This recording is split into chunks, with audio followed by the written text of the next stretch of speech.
Hi, this is Steve Hargadon, and welcome to the Future of Education. It's Thursday, September 29th, at least here in North America. And our special guests today are Bruce Umpstead, Ashley McDonald, Allyson, Rockwell, Tom Johnson, and Amber Kowatch. Welcome to all of you.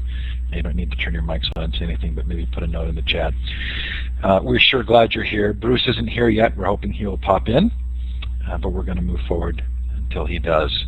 The Future of Education is sponsored by Blackboard Collaborate. What used to be Illuminate and Wimba are now Blackboard Collaborate, and my Web 2.0 Labs project at web20labs.com. 3 really fun virtual conferences coming up. These are free, they're worldwide, and they're a blast. Library 2.011. This is the first worldwide library, Future of Libraries conference, co-sponsored by San Jose State University's SLIS program. November 2nd and 3rd, it's 2 days, 24 hours a day. I think we have about 160 presentations, got over 3,000 people already signed up. Again, that's all free, library2011.com. In November, our 2nd annual Global Education Conference, 5 days, 24 hours a day. Just should be a blast. I can't wait. Last year we had 15,000 logins, over 450 presentations from 62 countries. And I am announcing a brand new virtual conference called Learning 2.0, all of the strands of this Future of Education series. Open education, open source, distance learning, hacking education, everything. Portable devices in the classroom. It'll all be included. So it's going to be January 23rd through 27th. These are all online. Go to learning20.com. It will actually take you to a page of Future of Education where we're going to start collecting that information. Coming up on the Future of Education, next week Peter Cookson talks about a Children's Education Bill of Rights. The week after, Timothy Wilson on this just brilliant book, Redirect. Gina Bianchini, formerly of Ning, now running Mighty Bell, will come on and talk to us about that new service and sort of experience-based web services that take you through step-by-step. I've actually built a Teacher 2.0 workshop, a free workshop online. Go to teacher20.com, click on the Mighty Bell link, and you can go through the whole course on Teacher 2.0, and that is free. David Lorcher on Libraries and Web 2.0, Lee Crockett on Literacy is Not Enough, Mark Sermon on Open Badges. Lots of fun there. You can see them. Some that are added new right now. Malia Dicker will come on December 6th to talk about reschooling herself. Lisa Nielsen, the ever interesting Lisa Nielsen, Scott McLeod on January 5th, and Ian Jukes on January 10th. If you've missed the show, they are all recorded. They're up at futureofeducation.com. The Sam Chaltain interview recording had a problem. It's going to be okay, but it's taken a little bit longer. It should get posted probably tomorrow. But you can see Cecilia de Oliveira talked to us on Tuesday about MIT's OpenCourseWare. She's the executive director there and has been with OpenCourseWare since the very beginning. Just fascinating, one of the great stories of our decade, if not longer. Bob Glinner, filmmaker, Sam Chaltain, of course, Howard Gardner, the Dufours, Bob Compton, lots of great interviews. Hopefully there's something there that's of interest to you. So this is where we get to let you participate. I'm now going to give you whiteboard permissions. So all 82 of you, to the left of the map are some icons. Look for the second one down. It's the star. Click on that and then click on the map, and you can indicate on the map where you're listening from, participating from. If you want to, you can shout out in the chat as well. It's often fun to know. Like, we'd love to know who are those folks in Australia and New Zealand. And I'm not sure where we are in Southeast Asia there, but are we maybe in Thailand, Hong Kong? Let us know. Always fun to see the map light up.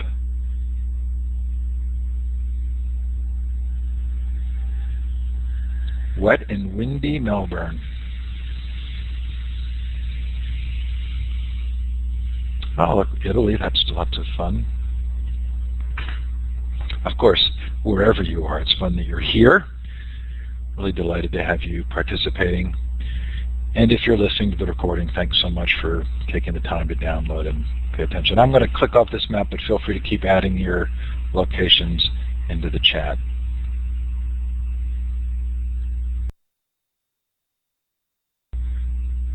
I've really been looking forward to this show. Thanks to each of you for being here. If anybody sees Bruce come in the room, just raise your hand and let me know, and I'll make him a moderator. But certainly Ashley, Allison, Tom, and Amber, let's get started. Tom, you volunteered to kind of give us an overview of this project.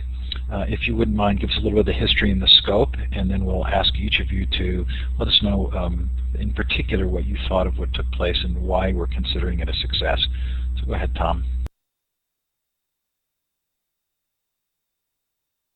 Tom. Okay, thanks, Steve. My name is Tom Johnson. I'm the Director of Technology at the Mason Lake and Oceana Intermediate School Districts in western Michigan, about halfway up the Mitt, right along Lake Michigan. A couple of years ago, we wrote a Title IID federal grant, well, it was a state grant, federal money, to explore a whole variety of issues around educational technology, data, one-to-one, a number of things. And shortly, probably 8 or 10 months after that grant came out, the iPads came out, and the grant spanned about 2 years, 2.5 years. We weren't targeting lower grades with one-to-one. We were doing kind of I'll call it traditional now, middle, high school, really exploring students working independent of seat time. And but the iPads came out and spurred some interest in our region in exploring that as a device that might find a home somewhere where maybe we haven't landed real well with technology. I think we've had some successes at the lower grades, but I think they've always been limiting. And from there, some discussions happened within administrative and tech groups, and Mary Jo DeMauro, the technology director at Ludington area schools, piped up in a meeting one day as we were talking about it and said, hey, if you can come up with a little bit of money to explore that idea, I've got 2 great teachers who both have really stepped out as leaders with technology in the classroom, taken a lot of initiative to do fundraising to get some technology. And so that got the ball rolling. It was I think end of July. It was end of July when we started talking to the teachers about this idea, and by the start of school we had iPads, and we went one-to-one in Ashley's kindergarten classroom and in Amber's 2nd grade classroom, really with the goal of seeing what would happen. We figured we'd impact student achievement in some of the traditional ways, but we knew there would be a lot of other things, but we didn't know. We knew we didn't know what they would be. So it kind of grew from there. My role has really been to help jumpstart it and to mostly get out of the way. My only advice, having done some one-to-one initiatives to the 2 teachers, and I don't know that they needed it, but really was to make sure you let the kids drive it, that they're going to think of a lot more than you will. And we saw kindergarten and 2nd grade students, and you want to hear from the teachers more than you want to hear from me, do amazing things. That, throughout the year last year, eventually got Bruce's attention with the Department of Ed in Michigan. Bruce brought Allyson in March after he met the teachers and started the process of raising funds to produce a documentary film about what we're doing at those lower grades with iPads one-to-one. Terrific. Okay, so we're starting to get some questions in the chat, and what I do is I'll actually capture those, gather them, and then bring them in where it seems appropriate or toward the Q&A portion. So don't worry, they are getting captured, and if for some reason I don't capture it, you can let me know. Actually, let's start with you. And there are a lot of hesitations about one-to-one programs, and especially about iPads. Maybe that they're a consumption-only device, or that they, end up being kind of a silver bullet solution trying to solve other problems. Can you describe what happened in your classroom and how it kind of addresses those concerns? Yes, the unique thing about kindergarten is the students haven't had much experience with technology in the classroom setting, so it's really neat to be able to see them dive right in. And as far as it being a consumption device, it's actually really a creation device. We use it for writing and for creating movies, and as the year progresses in kindergarten, we were able to do much more with capturing, for example, their writing samples and making class books and making class movies on our curriculum. And then, the apps are just more of a reinforcement tool, and that, as the year went on, was really faded out, and we really did a lot with the consumption piece. So, Amber, what about your class and the same concerns and issues? Well, we definitely had lots of nervous feelings and concerns going into this, but boy, were we pleasantly surprised. We just had the most fabulous year. I completely agree with Ashley. Kindergarten and second graders haven't really had a lot of technology experience, and so watching them do everything for the first time and without any fears themselves, it was just amazing to see. As far as creation versus consumption, we certainly use both aspects of it. The beauty of having a device per student is that everything that does go onto the iPad is then able to be viewed by each student at their own leisure. So they are really able to reflect and view everything that's put on there, whether it's a class book like Ashley was talking about, or whether it's their own personal work, and it's pretty neat to see. I just wanted to add another piece. Amber spoke about the students are able to see each other's work, and we had the opportunity to actually send the iPads home as well. So not only are the students being able to share each other's work and view their own work or their peers' work, the parents are able to have that window into our classroom and see what their child is doing on a daily basis. So Ashley, how much of this do you think represents a sort of concerted plan that you've had related to how to implement technology, and how much just comes with the technology?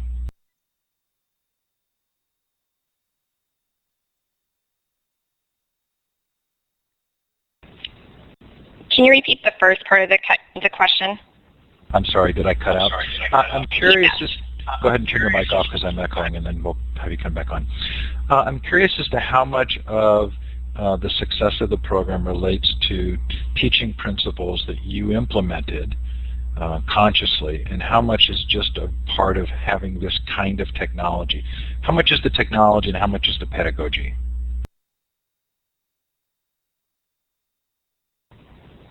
Well, at first, Amber and I both kind of looked at each other and thought, okay, well, let's see when we can have iPad time. And as we started with the program, we really changed the way that we teach, and we use the iPads all day. So we look at our curriculum now and say, how can we use the iPad to guide instruction?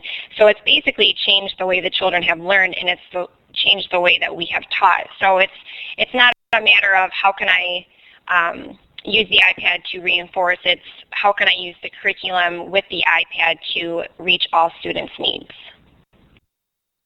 So typically, Amber, one of the tests of a kind of killer technology in education is the teachers would say, I can't imagine going back to a classroom without that technology. Has that happened for you? Oh my goodness, most definitely. In fact, Ashley and I both came from different school districts, but districts that really utilize technology to the fullest. And coming to Ludington area schools, which is a fabulous school district with wonderful test scores, they just didn't really have the budget or the priority for technology. And so we both walked into classrooms with overheads, and we said to ourselves, how can we possibly make this work? And that's really how this whole thing started. It was Ashley and I saying, what can we do to get technology into our classroom? So now, reflecting on how I've been able to teach last year and the beginning of this year, I'm thinking, there's no way I could do it without the iPad. It really has changed everything about the way I teach and about the way my students learn. So Tom, one of the other, I'm sorry, go ahead, Ashley. I just wanted to add, we're about 4 weeks into this school year, and last week, the third week of school with kindergarten, they have to learn the routine and everything without the technology, but I saw Tom and Bruce on the first day of school, and I looked at them and I said, oh my gosh, I need the iPads today because we have 26 children in a classroom, and I was looking and I needed to differentiate right away, and I thought, gosh, I'm ready to use the iPads probably tomorrow. So just looking back at last year, not starting with them and then using them all year, the first day of school, I said, oh my gosh, I need my technology. Tom, I want to come back to you for a minute. One of the other concerns about sort of ubiquitous one-to-one programs is that you choose one device, and it may not be the device that's right for every student. Ira Sokol talks about this and talks about sort of the freedom to bring your own device. Have you thought about that at all, and has that actually played out? Are there students for whom this ends up not being the right device? Steve, I don't think we've seen that to this point in terms of it not being the right device. We're really just over a year into the project, but we have had those discussions. I probably, in our regional groups, I started pushing that conversation about 2.5 or 3 years ago. We've got a couple districts in the region that are kind of quietly, letting kids bring devices when they ask. No one's rolled out a formal, bring your own device, but we talk about all the time that that's probably an inevitability. This was an opportunity for us, I think, to really look at if you have the right device or a device that's right enough at a new level, if right enough makes sense, can we really change teaching and learning? I think that this experience is going to open and knock down some of those barriers. One of the things that we thought would happen, and it was really one of the goals last year going in, was for the devices to go home, as I think Ashley mentioned. That engaging the parents in the educational process through the technology is already starting to pay pretty big dividends in support for technology in the district, and caused a pretty good problem in Ludington where there are 2 classrooms that are one-to-one at these levels, and how do we not have parents fight their way into those rooms? So we're wrestling with that, but it's driving up a demand, and I think ultimately, you're right, the result is going to be we provide some devices for some kids and we let others bring their own. So I wouldn't be a good open source advocate if I didn't ask the question that Bruce is asking. Is there anything that makes iPads special for these purposes, or could Android devices work as well? I suppose they probably could work at least similarly. At the time we started, it was the iPad, and that was it. At least for a while, it sure had a much bigger base in terms of available resources. So whether it's the iPad or another tool that's now mimicking that, I don't know if there's a huge difference there. But we definitely have seen the iPad work, and I don't think and Amber and Ashley could tell you, but I don't think we've found any kids that it doesn't work for. Okay, this is just so fun and lots of great questions here. Somebody just grabbed the mic. Amber, did you want to say some more? I just wanted to add, like Tom was saying, it's really not about which tablet device. It's about which device overall. Laptops may work better in a high school setting, but the reason iPad or tablet devices like this work so well at kindergarten and 2nd grade is because they're so intuitive. They're just, the ease of them is wonderful for 5 and 7-year-olds. They're touchable, they're tangible. You can move the things, and there's no hand-eye coordination like with a trackpad or a mouse on a desktop or a laptop. So it's not necessarily which tablet, but which type of device will work for your kids at your level.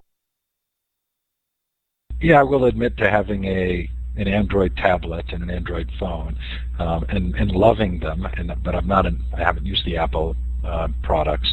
But my guess is that just the format in and of itself has sort of dramatically shifted my own activity in a way I didn't necessarily expect. So Allyson, tell us what your role is here. I am producing a documentary about what has gone on in these classrooms. I think that these guys were some of the first to use iPads one-to-one in kindergarten and 2nd grade. And it's one of those things that all you have to do is see it and you understand it. I mean, we can talk about it and talk about it and write about it and write about it, but you spend 5 minutes in either of these classrooms and you just absolutely get it.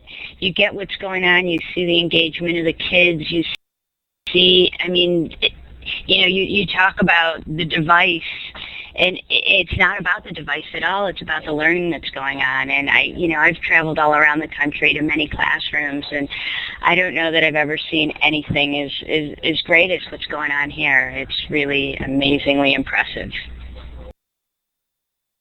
Ashley, are there teachers who are going to struggle as these devices, like calculators, become adopted? These handheld devices are going to come into the classrooms. Are there teachers who are going to struggle, and have you had any experiences that would help you to understand maybe how to help those teachers? I think you're always going to have the teachers who are a little bit hesitant about trying something new, and we did have that within our district, both Amber and I, but I think once they have seen how easy it is to use and they've seen the children use them and succeed, I think once people really see that, they're able to understand that they are very easy, user-friendly, and it's a change of the future. So once you're in the classroom and once you see any technology device, it's easier than you think. I can add to that. I mean, I think that's part of our story is that, since Amber and Ashley have been using these in their classrooms, some of the teachers who weren't really excited about doing something like this, they saw what they were doing. They stopped in. They said, it'd be all right if we came into your classroom and watched for an hour. And since they've been doing this in their district, more and more people, more and more teachers want to do this. And that's part of why we want to do this film is to, share what's going on in their classrooms with other people so they can see what it's like and see firsthand. And hopefully, if they're afraid to do something like that, it can help them see firsthand how it's done and how great it is. So for me, my tablet, Amber, did you want to add something? I just wanted to say that it's really just overcoming that hurdle the first time. It's really, once they realize how easy it is, and they've come over that one hurdle, then they want to use it. They want to have everything there is to do with it. So, I think if we as teachers that have piloted this program, if we can assist them in any way in which we have, and we've helped them, through this whole thing, I think if we can just give them that assistance the first time, then they're ready to take off all by themselves, and they love it. And something to add, both of our schools have, teachers have come into our classrooms and gotten excited about the iPads in the classroom, and both of our schools have either used Title I money or PTC funds to purchase 15 more additional iPads for checkout in the classroom, so the trend is starting. There are so many great questions in the chat. I am trying to capture them. For me, the form factor does two things. One is I don't have to be sitting in a traditional position to use my tablet. And the second is that it's a fast on and off. There's not a lot of shuffling of wires or opening cases and the things. What are some of the other ways in which the form factor makes a difference? And I'm going to look to Ashley or Amber for this one. I think that as far as tablets go, there's no barrier there. Ashley and I say all the time, we can stand up in the middle of our room and see exactly what everyone else is doing on their screen. So those types of logistical things make for easy transitions in the classroom. Being able to pull up an app is so simple versus passing out all of the materials and putting kids into groups. Kids can collaborate right from their desk, and in fact the collaboration is even greater than if they were working on a group project together. The group projects become classroom projects through the types of collaborations that we're able to do with blogging and emailing and some of the apps that we have. It's really pretty neat to see. Yeah, we're getting responses in the chat about battery life as well. They last forever. It's wonderful. Our kids can go absolutely all day without having to be plugged in. And what a wonderful classroom environment. I mean, we have two outlets in our classroom, one at the front of the room and one at the back of the room, and there's just no way we could have kids plugged in. So the iPad battery life is absolutely wonderful. Another thing with this device is not having the cords and all the gadget and the keyboard. It's one thing, they're lightweight and very portable, so you don't have to worry about tripping or, keyboards breaking off or, mouse wires. So that piece for especially the younger grades is a great thing. So this discussion of the form factor has raised several questions in the chat about the fragility of the devices. And so what have your experiences, Tom, in terms of repairs, problems? Can you give us some sense of how things have gone? Amber and Ashley may correct me a little bit, but essentially I think we had one small crack in a screen, and I think right at the beginning of the year we had one go dead, and Apple just swapped it out. But otherwise we had a very small crack in the corner of a screen, happened in a backpack on the way home. The device was completely usable. As a matter of fact, we waited till the end of the school year to repair it. So we really haven't seen much. And one of the interesting things, we got cases, so they were padded a little bit. At this level, even if a kid drops it, they only drop it 12, 14, 16 inches. They're not very high up. So the devices so far have shown to be very durable. And I think, as Ashley talked about, there's essentially no moving parts. So there's a lot less to break. So Tom, one of the concerns that I heard with some regularity about one-to-one laptop programs was that by giving the students a device that's internet capable, when they come home, the parents who are used to controlling the internet in the home are no longer in control. So has that come up at this young age, and have you thought about, or have you thought about how that gets addressed? We really, when they went home, one of the conditions of going home was a parent meeting. Parents had to come in and have, a conversation with the teachers and learn about what the kids were doing, sign a contract that prioritized the device for educational use, but that didn't exclude use by the rest of the family, and we saw a lot of sibling, education and training going on, and a lot of parent education and training, and sharing a device. So we haven't really seen a big issue, but I think we headed it off by really trying to set the tone. And then beyond that, I think that maybe the most important thing is the devices. The kids are allowed to use the devices as a learning productivity tool for themselves. So the device has so much value to the child that the child's pretty protective of its use and its appropriate use.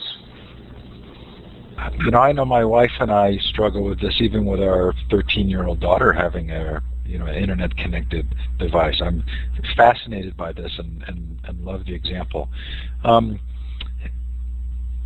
Allyson, what do you think have been the elements here that have really made this work? I think there's a couple things that really make this work. One is that Tom and the other tech people have really let Amber and Ashley, just do what they need to do. They weren't given, you need to go in and do this and do this and do this. They were, given the option to figure it out and be creative and think outside the box, which they've done incredibly well. And I think that Amber and Ashley, being in their classroom, it's amazing how they let the kids direct what's going on. They're in control of the class, but they're not leading the class. And it's really wonderful to watch. And the kids really get the power of it. There's a story, I've told it before, but I was in Ashley's kindergarten class, and there was a little boy who had finished the work he was doing, and until everybody else finishes, they get to kind of do their own thing on the iPad. And he was writing a book about animals, and he had saved pictures of animals throughout the year, and he was writing this book, and he was pulling in the different pictures, and he was, expanding them and placing them on the page. And it wasn't an app that he was using. He was using the power of this iPad. He was using the power of the tool that he had to write a book. And it's just the idea of, this is in kindergarten. If these kids, continued at this pace, throughout their whole education, imagine where they would be by the time they graduated high school. So I'm going to ask a hard question. I'm going to throw it to Amber. So Amber, the descriptions so far are all wonderful, sort of the change role of the teacher, the engagement, the excitement. I think it could be argued that you don't necessarily have to have technology to have this level of engagement. But does this technology dramatically offer that switch? Could you do this without technology? That is a hard question. You know, I think absolutely you can, because anything is possible. I think what makes our situation so unique and so special is that we've been able to use this technology to make learning exciting. And really for me, it's not about the data, it's not about the test scores, it's really about whether or not my students want to be at school everyday learning. If they want to be there, we've already won half the battle of teaching them or helping them learn. So for me, having a tool like this in our classroom is what makes my job so easy, because my students all want to be there, they all want to use this technology, and they're learning at their own pace and their own term, and they're directing their learning. They're kind of on their own educational journey, if you will. So I think, yeah, you could do it without the technology, but it'd be a whole lot more difficult. Allyson, go ahead. Being in this classroom, I compare it to my son went to preschool in a Montessori classroom, and it really reminds me, especially the kindergarten class, reminds me a lot of a Montessori classroom, because when they've completed their work, they get to choose what they're doing. They get to choose if they want to do math, or if they want to draw, or if they want to read, and whatever they do, it goes along at their own pace. So if they've completed that level of math, the app takes them on to the next level. So to me, it really reminds me a lot of that Montessori environment. Okay, this chat is just going crazy, and we're going to switch the Q&A in about 5 minutes, but I have tried to capture again everything that's come up so far. There were some questions about the income levels and the situations of the students who've gotten the iPads. Larry Ferlazzo's been on the show a couple of times, and Larry talks about how often technology brought home with a student or used by a student can actually raise the education level of the family as a whole, especially for immigrant families. Ashley and Amber, do you have students who would fall into lower income categories? And if so, have you seen any specific impact for them of this program?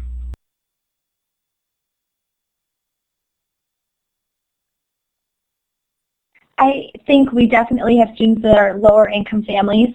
I know Ashley always tells the story of how she's able to use our classroom wiki and put lots of educational videos of her teaching, videos of her students, and she puts those on there.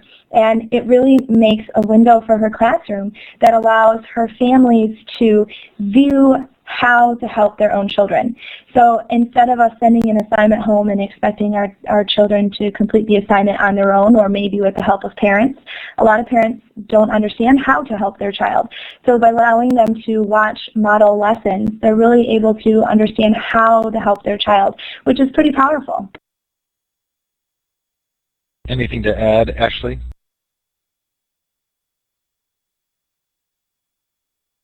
Yeah, sorry, I was having trouble with my mic. It's been a great opportunity, because the parents have come to me and said, thank you so much for putting the phonograms on there. Thank you for demonstrating a reading lesson. I was able to help my child with their homework this evening. That's so powerful, because not only do the students take their work home, but the parents are able to really take the initiative and help their child. And we do at both schools have a very high population of lower income families. So just providing them with an experience that they wouldn't typically have has been a great experience for everyone involved. Did you raise your hand to add?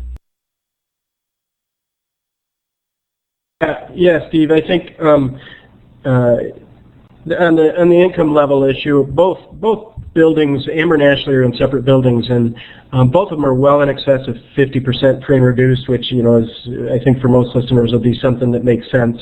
I think one building's around 60, 65, and the other's in excess of 70%. So, that's kind of the simple way to draw draw that picture.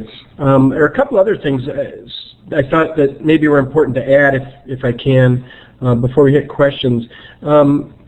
One of them is really the impetus for the film that Allyson's producing, and that's the issue that we're now beginning to see, and we don't know what the impact is we have a cohort of two cohorts of kids from last year that left these iPad one-to-one rooms and have gone off back into a more traditional room.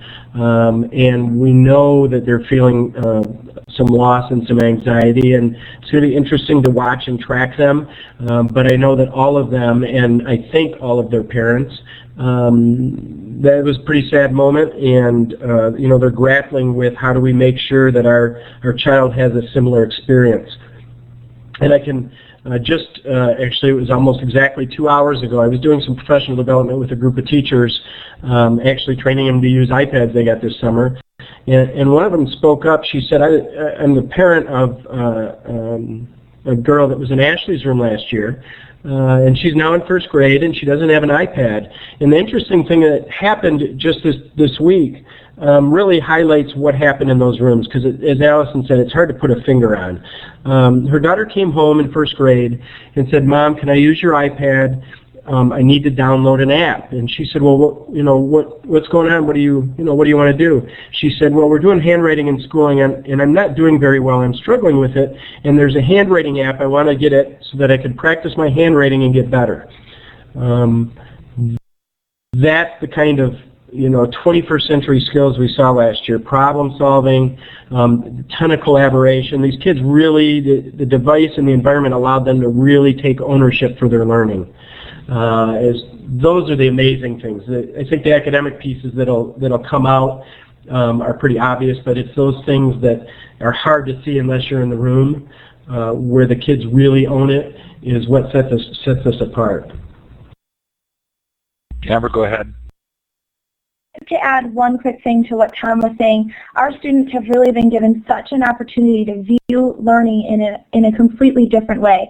Forever now, they will be completely changed in the way that they view the process of learning. It's no longer a sitting and getting type of environment. They view learning in a way that they get to be a part of it. So that's pretty huge. So we've had several people in the chat ask for sort of specific descriptions of what happens during the day, or aha moments, or ways in which you actually use the iPads in lessons, or how you find apps. Can we ask you, Ashley and Amber, to kind of give some concrete examples of those types of experiences? Maybe one example each of a kind of a great moment, and then another example of how you are actually finding the appropriate apps for curricular activities. I think some of my favorite activities on the iPad is to have my students log into our wiki, which is our classroom filing cabinet. It houses everything that our classroom is about. So I love to have them have an experience, whether it's watching a 3-minute video clip or reading a story or working with a friend, and they have this experience, and then they log into our wiki and they get to blog about their experience. So they're putting their ideas, their thoughts, their feelings, their opinions down on this blog that's there to stay. They get to respond to each other's blogs, they get to reflect on their own writing, their peers' writing, and it's really become such a huge tool in our classroom. When we first started, we kept saying it's all about the apps, it's all about the apps. It didn't take us long to realize that it's not all about the apps. There's incredible apps out there, but it's really about how can we use this tool for all that it is, to make our curriculum come alive in the classroom, by our students being able to write and reflect and collaborate in that way. It's just powerful stuff. As for looking for apps and educational resources and tools that we can use, Ashley and I have spent quite a bit of time after school together alone and doing research and looking through the App Store, and there's so many apps out there, so we just dig and dig and dig until we find what we want.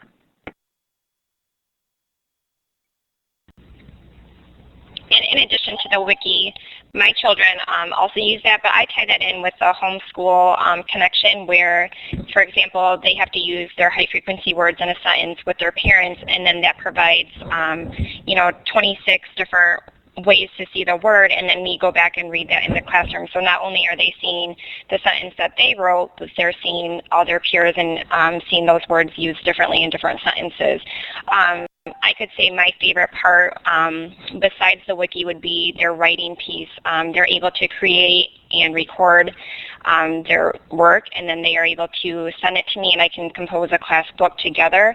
I can also take a image shot of their hard copy of writing and create a monthly class book. And to see them look at those books throughout the year, you know, they could spend hours looking at each other's work. So it's just a different way to take those creation pieces and put them on the iPad. Before we let you speak here for just 1 second, we're already getting some questions in the chat. There's so much in the chat. I'm sorry I should have told you this earlier, but you can actually pull that chat window out so that it's larger, so you can follow it a little bit easier. You can also go up to File, Save, and you can save the chat. And we'll give you time at the end to do that. And at any time watching the full recording of this session, you can do the same thing. So go ahead, Allyson. Actually, I was watching the chat, and there's a lot of questions about collaboration with the kids. And, you know, when Amber and Ashley are talking about how the kids blog their spelling words, and you go into the room, and not only do they access the wiki, but they're talking to each other. Did you see what so-and-so wrote? Did you, they're standing up with their iPads, they're turning it around, they're, look at this, and they're laughing about it. And if one of them doesn't understand how to do something, inevitably another one teaches them how to do it.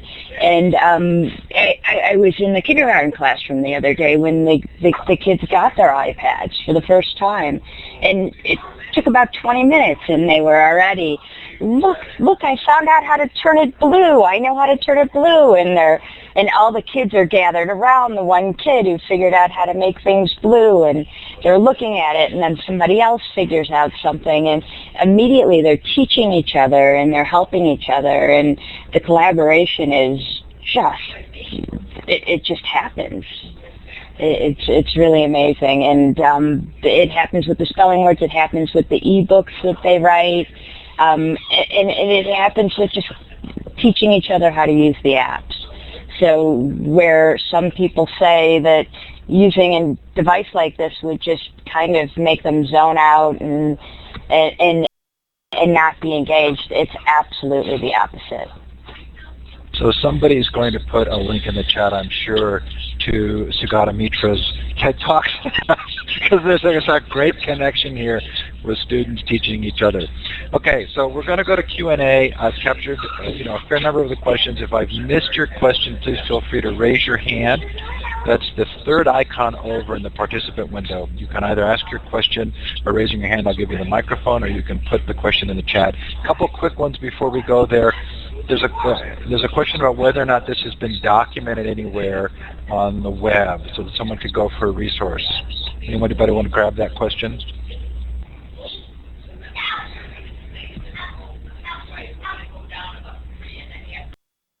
We're actually working on getting a web presence. We're really trying to tie it in with our documentary and do it right. So we don't have a web presence yet, but that is something we're working on right now. And you put your mic back on. Did you want to say something? Promo for the movie? Okay, another quick question. Tom, infrastructure. Have there been any infrastructure, wireless network, other issues that have had to be addressed?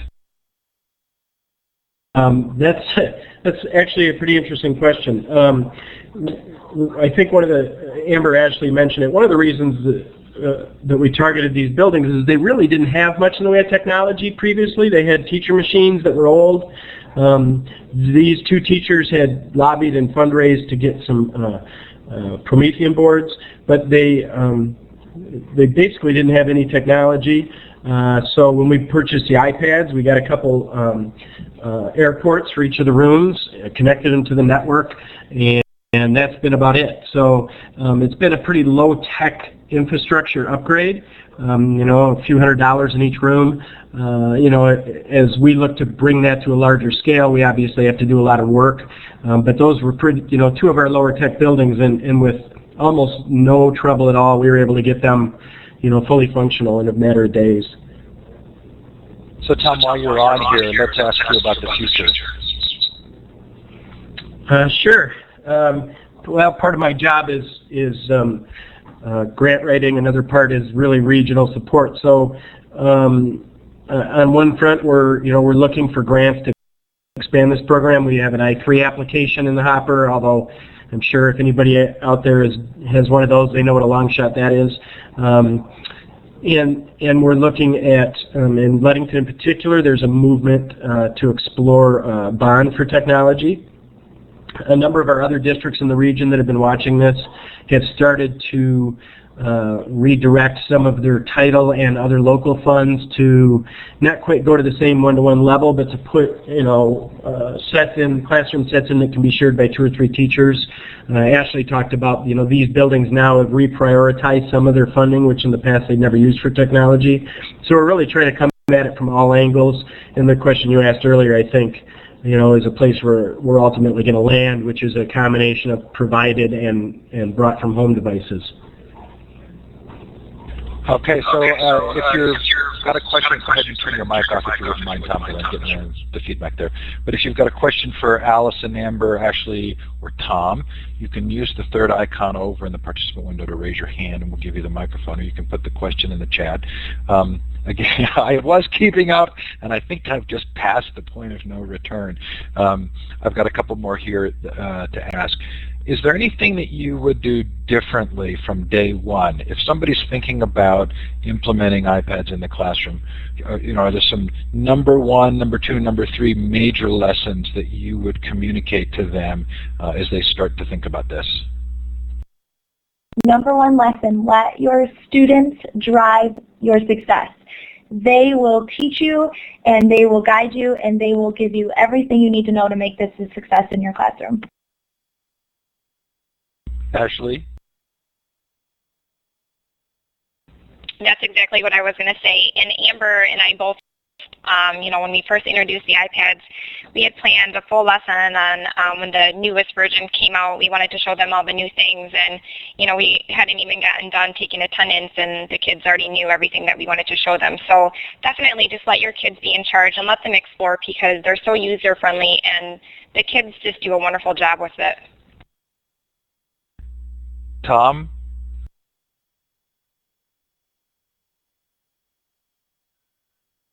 Oh, sorry, a little slow there. Boy, I don't, off the top of my head, we ran this as a pilot. I can't think of anything that we would have done significantly different other than probably do a better job of documenting as we went. Although we tried to not let expectations get in the way. We didn't want to close anything around what we expected. So we tried to stay out of it a fair amount. We're going to be doing another classroom in the neighboring district here starting in a few weeks. We're not looking at a whole lot different there. That teacher will get to learn from these 2. And we're going to try and have them head in with a real open perspective to do just what Amber and Ashley talked about.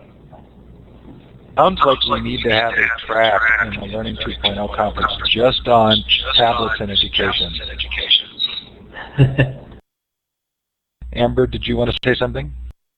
I just wanted to add, one of the things that was kind of tough for us maybe at the get-go was to just sort of let some things go. We keep saying over and over again, if you don't let things go, you'll never take it to the next level.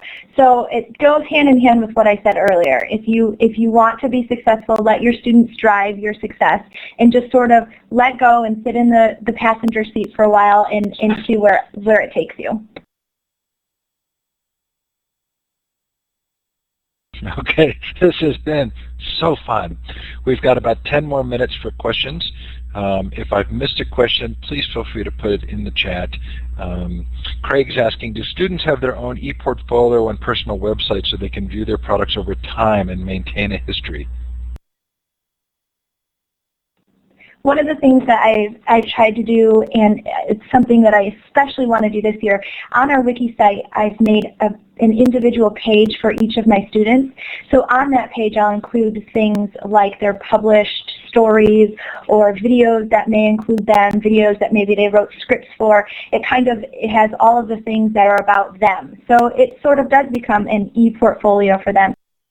But not only do they get to view their own e-portfolio, they get to view their peers' e-portfolios, and their families get to view their e-portfolio at any time something changes. So it's kind of a neat way to do e-portfolios. Go ahead, Ashley. We also do that. We also do that in kindergarten. Each of my students have a page that they are able to put videos and writing samples on, and then their families are able to see that as well. And then I know Amber and I both took all of our class videos that we've created with our students or the students have created and made a DVD for them at the end of the year. So they have all those memories and all the work saved for that year. There have been questions all throughout, and there's a very specific one here from Chelsea. They'd like a shout out on specific apps. So Ashley and Amber, can I ask you to each give a shout out for some particular apps you just love? I would have to say Dropbox is the #1 classroom management tool. I love eClicker. There are some great math apps such as Lobster Diver, great Numberline app. Splash Math has wonderful comprehensive math apps for each grade level. Love Clockmaster. Tons of great storybooks. My favorite company is probably Story Chimes. They make awesome storybooks where you can read by yourself or have the app read to you. There's so much out there. And from kindergarten, I would recommend any of the pocket charts. There's phonics, math, rhyming, matching. Then there's also ABC Pocket Phonics, and that was the handwriting app Tom referred to earlier from one of my previous students. It says the sound as they write it, so they get that reinforcement. And then Story Buddy and StoryKit are both apps that I use for the writing, and the StoryKit is free. That one has the capability of the recording, and then Story Buddy is a little pricier, but definitely worth the investment because they can keep adding as many pages as they want, and that's the one that they're able to send to me on an email. Okay, we are getting close to the end here. Carolyn's asking a question. I'm going to read it, and if you don't understand it, we can ask her to clarify. I'm not sure I fully do. She says, do you have curricular expectations for the kids to reach in however they get their basic vocabulary, spelling, or math skills? I think when it comes to in terms of curriculum standards and benchmarks, I don't think of the iPad as something separate from that. I think of the iPad as a tool to help enforce or engage or make that curriculum come alive. So I don't personally have separate standards or benchmarks for that. I think the iPad just helps me get to those benchmarks and standards in a lot more fun and engaging way.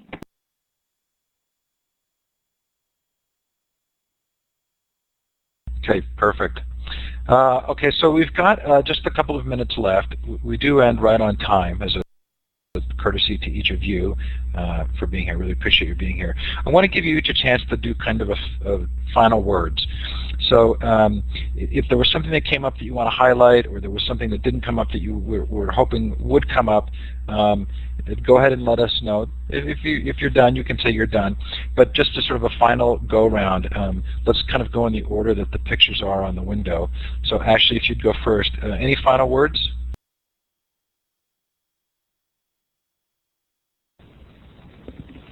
I would definitely just say to keep a positive attitude and just really let your students drive their instruction. And like Amber and I have said the whole show, just take that back seat and trust your students and, you know, implement your curriculum as needed and just really use this as a tool to enhance their learning. And I think you're going to be very pleasantly surprised. So Allyson, how about you? Hello. I guess I'd just like to say that what I hope to do here is share what Amber and Ashley are doing in their classrooms so people all over the country can see it, and parents like myself can say, you know, why isn't something like this happening in my school? I think that if we can share their story and we can get parents to push to get technology and people to think outside the box and use it in the right way, what I'm doing will be a success. Tom? I guess I have two thoughts. I probably could go on for an hour, but the first one is, I think that one of the things that made this a success was that it was one-to-one. Anybody who's got an iPad, an iPhone, an Android, a tablet, you probably recognize how much it's yours and how valuable it is when you can use it exactly when you need it. And that's what the teachers did. There was no iPad time. iPads were used when they were needed. Now, that's not to say there weren't times that they were excluded, where there might be direct instruction, but the iPad was a device that was available for the individual to use when it suited their learning needs. So I think that's really a critical piece of this. If they're shared devices, they quickly diminish. I think they still have value, but they diminish. And the other, I know there were a lot of questions about parent and family involvement, and we could probably do a whole show on that, but one of the most compelling things I heard about a month ago at an event where we took some kids and parents, and one of the parents said, my son was in one of these classrooms last year, and my daughter was in the year before, and the difference in their experience was hard to describe. The daughter who was in the year before had a great experience. She did well. She learned a lot, and it didn't even compare. It paled in comparison to what happened last year in the first year of having these iPads, where the kids could really take over and learn for themselves. Amber, so you get kind of final word here. Well, I certainly agree with what everyone else has summed up so far. I just think if you're going to take on a project like this or are able to be a part of a project like this, just go for it and give it your all. And as Ashley and I have both said, sit in the passenger seat for a while and just kind of see where this takes you. I have to say I came into this interview as a skeptic, and I now feel as though I'm kind of drinking the Kool-Aid. This has been a really fascinating and fun interview. I am now clapping for you. To do so, you go up to the participant window, look for the smiley face icon, and then scroll down to applause. It's very tempting to click on that hand to raise your hand, and we'll take that as clapping, we know. But thanks to Ashley McDonald, Allyson Rockwell, Tom Johnson, and Amber Kowatch for coming on and talking to us about iPads in the classroom. We missed Bruce Umpstead. Bruce, if you're listening to the recording, sorry you weren't here, but we sure had a good time tonight. There's a question in the chat about contact info. I'm going to let each of you put that info that you would like to put in the chat, and we'll keep that chat going for a couple of minutes more. Coming up on the Future of Education next week, Peter Cookson on the Children's Education Bill of Rights. The following week, Tim Wilson on Redirect, Gina Bianchini. Lots more coming up. Sure appreciate your being here tonight or today, depending where you are in the world. Thanks again, everybody. That was really a lot of fun. And I'll leave things open for a couple of minutes so you can put your contact information in there. Thanks, Allyson. Thanks, Amber. Thanks, Ashley. And thanks, Tom. Thank you, Steve. Thanks, Steve. That was great.